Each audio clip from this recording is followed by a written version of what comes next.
Wow. Okay. That was great.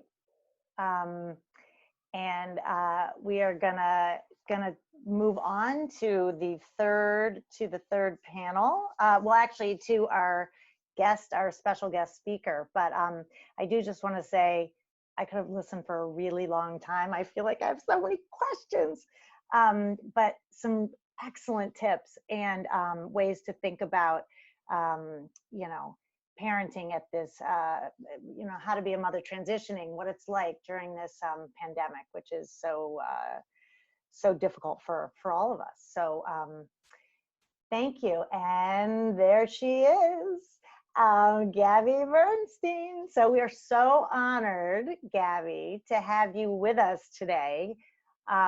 You're an amazing person. I feel very fortunate to have gotten to spend a little time with you when we were in brick and mortar and hear about your personal journey, which is fascinating. And I'm guessing that's what you're going to talk to us about today, among other things. But I want to read your bio, if you don't mind, because it's quite impressive and your platform is incredible, and your reach to all the women out there who are struggling silently, who don't recognize what they have going on for themselves. And hopefully we'll learn that there is a way forward. There is a way to feel better that includes both the spiritual side and I don't even want to separate the mind, body, spirit. It's all one. It's all related. And so ridiculous that we parse out pieces. It's unnecessary. And I know you're going to speak a lot more to that. So I will zip it and read your bio. So nice to see you, Catherine. Nice to see you. So happy to have you. Gabrielle Bernstein is the #1 New York Times bestselling author of The Universe Has Your Back and has written seven additional bestsellers, including her most recent book, the New York Times bestseller Super Attractor. She was featured on Oprah's Super Soul Sunday as a, quote, next generation thought leader, and the Oprah Winfrey Network chose Gabby to be part of the Super Soul 100, a dynamic group of 100 trailblazers whose vision and life's work are bringing a higher level of consciousness to the world. The New York Times identified Gabby as a new role model. So we are super psyched to have you today, Gabby, and I will let you take it from here and tell us everything. Bring it all. First of all, I'm so happy to be here. I feel like this has been in the works for a long time, our collaborations, and I think that we'll have a lifetime of collaborations because I'm so deeply proud of the work that you have all created here and the space that has been held for so many women. And it's an interesting time for me because I'm coming up on a year, right on Mother's Day last year, to the day that I said I didn't want to live anymore. So let's just start there. Wow, bring it on. Yeah, you know, on that day I was undiagnosed, and I promise that there's so much light at the end of the story. But I want to tell the truth of the story to take away the shame and to make sure everybody knows they're not alone. So on Mother's Day last year, I was suffering from postpartum depression and postpartum anxiety and insomnia. And I wasn't diagnosed. I was, as you have heard, I had authored 7 self-help books at the time. I was an avid meditator. I had very, very deep therapeutic practices and multiple therapists that I had worked throughout my life for my own personal growth. And none of my tools were working. And I kept thinking, well, maybe it's just because I'm a new mom. Maybe it's because I am, I have a life to care for now. There was all these different reasons that I would imagine. It was also 4 months postpartum. So I thought I had missed the window of the PPD. I hadn't. It was also right around the time I had a night nurse that had worked with us. It was right around the time that she was leaving. So there was a feeling of this sort of lack of control, total terror, at which point I stopped sleeping through the night. And my son was sleeping peacefully through the night, and I wasn't. So this had been going on for at least a month by the time Mother's Day hit. And on Mother's Day, the night before, I hadn't slept at all. I was having panic attacks all night long, and this had become a daily ritual, pretty much. At which point and I was, you know, this was something I was trying to fix with melatonin and vitamin D and extra doses of fish oil. And I was calling every naturopath and healer, and I had everybody on speed dial. I had all the proper resources on speed dial, but I wasn't able to really figure out what was up. So then it's Mother's Day. I'm sitting in the back seat with my son. We're driving to my in-laws for Mother's Day, and I sat in the back seat and I silently said to myself, I want to kill myself.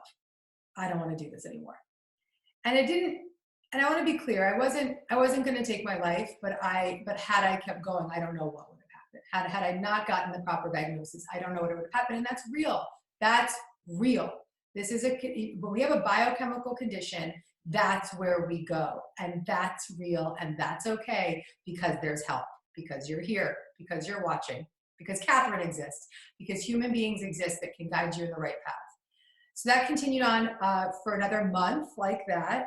By the point but by the grace of God, I actually had enough of a bottom. And the bottom for me was, in my career of 15 years, I had never missed a live event. I'm a public speaker. I've never missed an event, not in 15 years. Even if I was sick, I would show up. I didn't sleep the entire night before this event. And the next morning I called and I said, I can't show up, can't make it.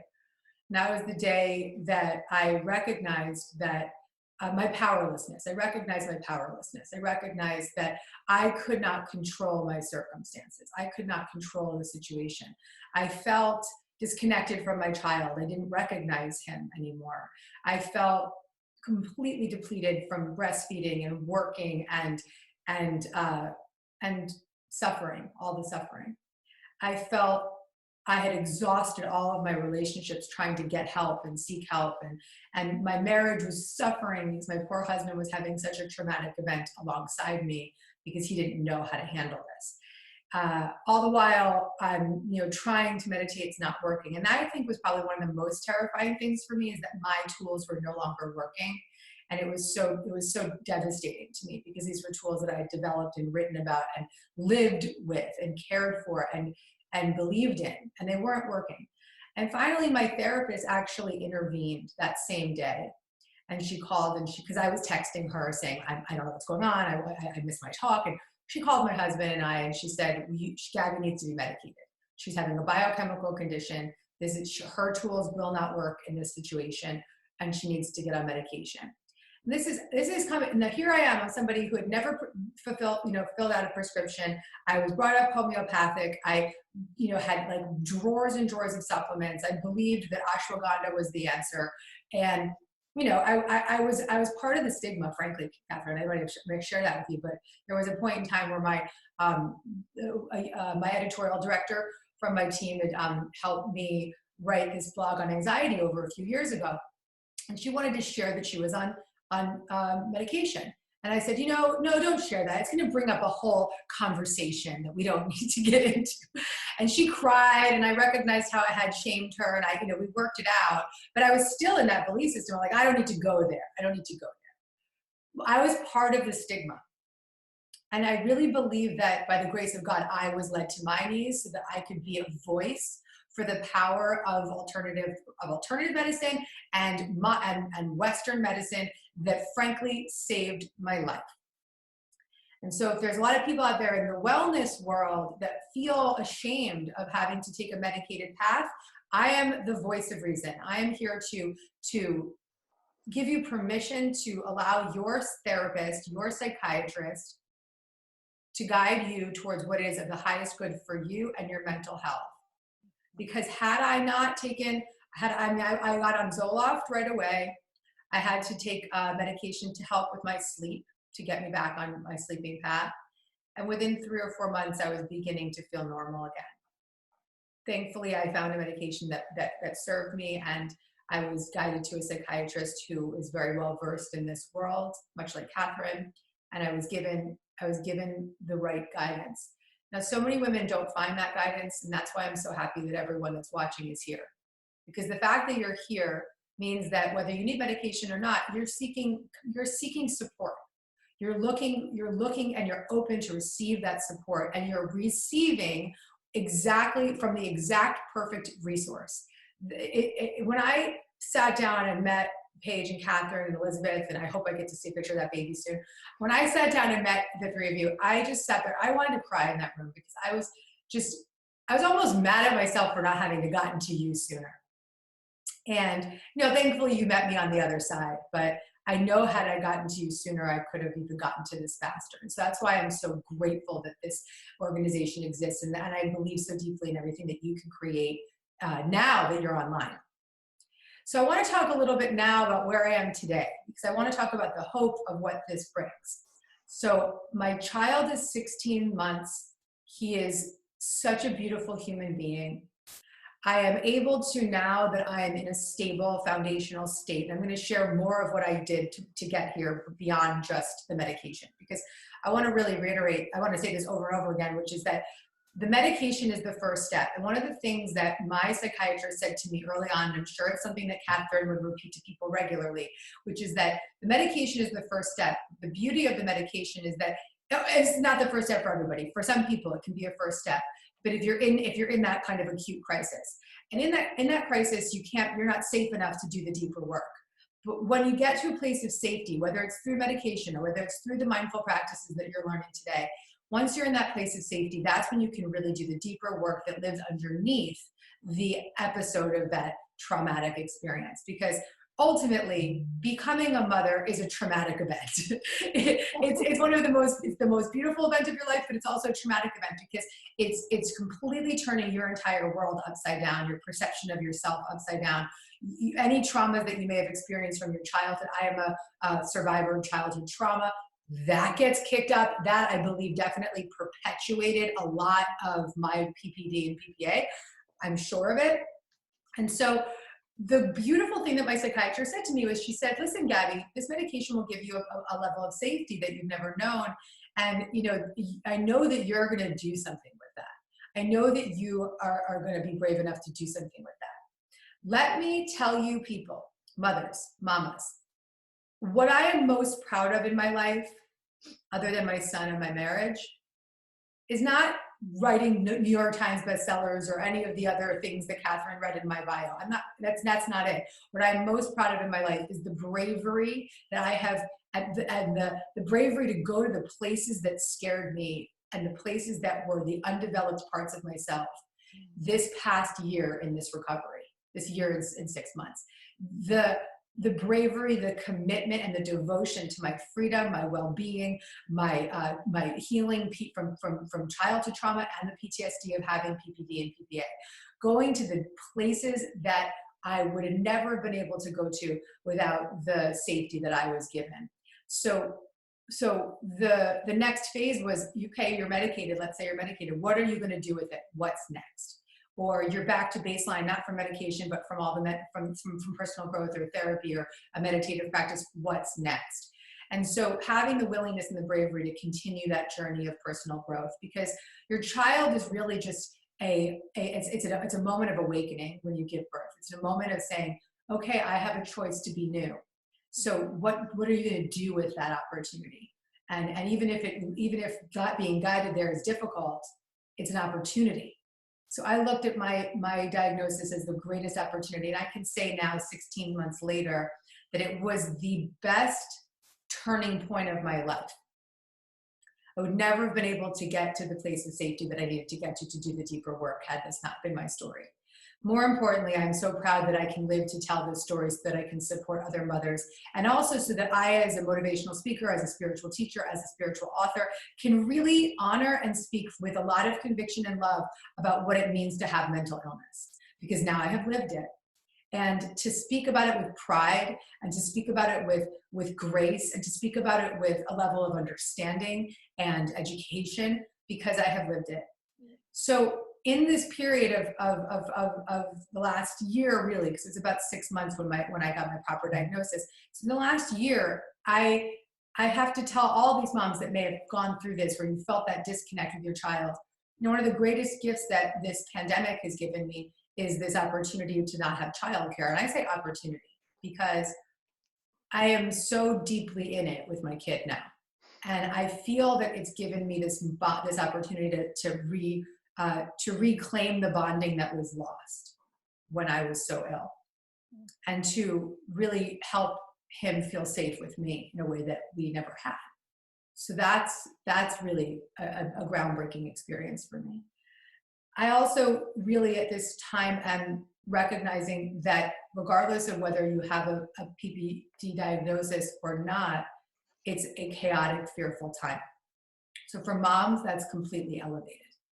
And so what I want to give you today are some of the practices that I use on a daily basis so that you can regulate your nervous system, so that you can reconnect to your own energy, so that you can, in 10 minutes before I got on with you guys, I was feeling kind of scattered because I'm running my business and feeding my kid and putting him down and getting back up here to do this with you and realizing that I'm in a t-shirt and not really dressed, although I did put on heels. I'm not in sneakers. I really did that for you.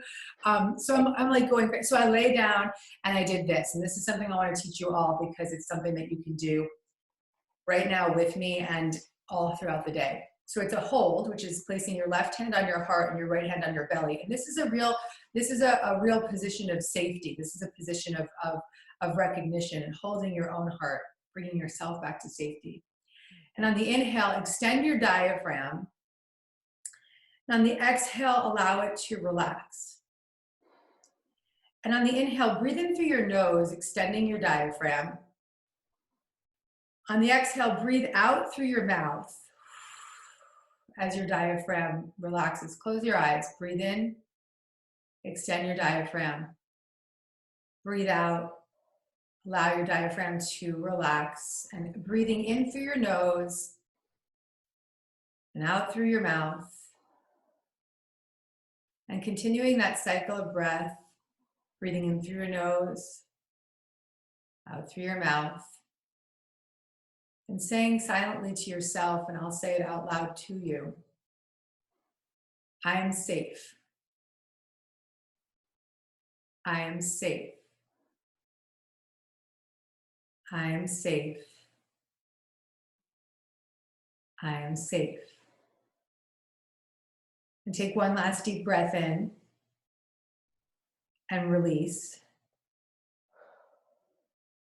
And when you're ready, open your eyes. My guess is that 30 seconds made you feel better. That's my guess, that in 30 seconds to a minute, you can feel great relief. So what I do is I lie down for 10 minutes before something like this. I have a 40-minute practice when my son is sleeping. Now that might not be possible for people, and I don't even expect you to do that. So if you could have a 5-minute meditation practice like this, whatever it takes, whatever it takes. Just breathe, and that breath sends oxygen to your brain, and it just simply immediately can make you feel better. It stimulates the vagus nerve, which relaxes your entire nervous system. It can get you out of a place of panic and fight or flight. You can also use an emotional freedom technique tapping point, which is right between your pinky and your ring finger. And this is called the gamut point, which I also call the holy shit point, Catherine. And this is if you're really freaking out, when I was really going through it and I would be in the backseat of the car, having a panic attack or whatever, this is the point I would hit. And I would say, I am safe.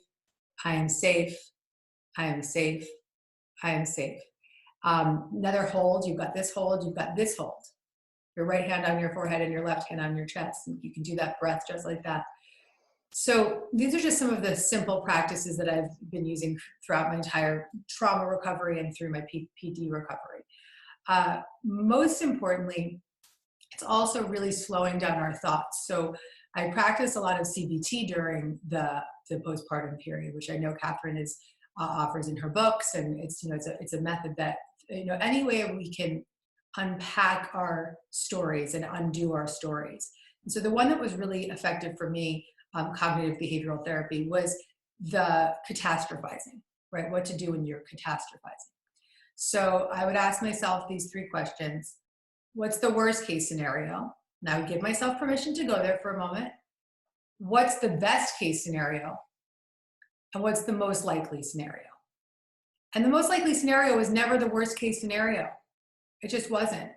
And so I was able to, throughout the day, talk myself out of the catastrophizing, talk myself out of the future tripping, That's a technique that we could be using regularly right now, given the circumstances. So on a good day right now in coronavirus pandemic, we are going to have panic and anxiety. But as moms, it's really elevated. So putting our mental health as a high priority, and I just want to honor everybody for being here, because today you did that by showing up. Putting your mental health as a high priority is the greatest gift you can give yourself, most importantly, and then the rest of your family and the world. So, I just want to share, in the 12-step programs, they share experience, strength, and hope. Like what happened, how you got there, and then where you are now. So let me tell you where I am now. So I can promise recovery, when you say yes to it. It's saying yes is all that's necessary. Saying yes, I'm willing to get the guidance I need. Saying yes, I'm going to show up for the Motherhood Center's video chat. Saying yes, I'm going to read that book. Saying yes, I'm willing to take the medicated path if it's being prescribed to me with a good, good honorable prescription. I'm going to say yes to whatever I'm being led to. And being in that yes, we have the opportunity to really be led, to allow ourselves each day to be led to the next right action. And the small right actions that we take towards our recovery allow us to get to the miracle, which is what I'm truly living right now. The miracle looks like this. I've never felt more safe. I have never felt more confident, more proud, more centered. I have never felt more connected to humans, not just my child and my husband, but connected to humans. I have a new level of healthy empathy. I have a new level of compassion for others. I have a new level of awareness, and I feel free. I feel more free than I've ever felt before. I would never have gotten here if I hadn't been blessed with the gift of postpartum depression. And so I have to really close with that and just say that it was a gift. It was a gift that I was given so that I could really get to the place that I'm at today and live in the freedom and the state that I'm in now. And I just want anyone listening who's suffering in this moment to take this story and know that there is light at the end of the tunnel, and know that you are absolutely in the right place, and to really just take a deep breath and be proud of how you got here. Gabby, I'm speechless. What a gift to hear you tell that story and to hear your journey and to see where you are now and how beautiful you are inside and out and how connected to the world, the universe, everything that you are, and the inspiration that you're providing for the people who are in this audience right now is, I don't know how to thank you. I think hearing from someone who was so deeply steeped in one world and dismissive of another, right? To me, that's the part that really, when we met and I heard you say you were embarrassed by some of the things you had said to colleagues and audience, that meditation could cure all, and you were, anti-medication, which, hey, I prescribe, but if I don't have to, I won't. Totally. And I don't. If you don't need it, don't take the damn medicine. But if you need it, and you did, and it changed, it provided, I always say, like a biological bandwidth, right? It gave you a biological foundation that you couldn't get yourself. I'm sorry, we can't make that happen. I don't know of a way. And the medicine provided something for you that gave you that foundation, and to your point, allowed you to go deeper into the work that you do and provide this for everyone. Catherine, you're helping me remember that I wanted to actually add in some of the therapeutic tools I've been doing in conjunction with the medication and the meditation and the spiritual work. I have a very devoted practice to EMDR.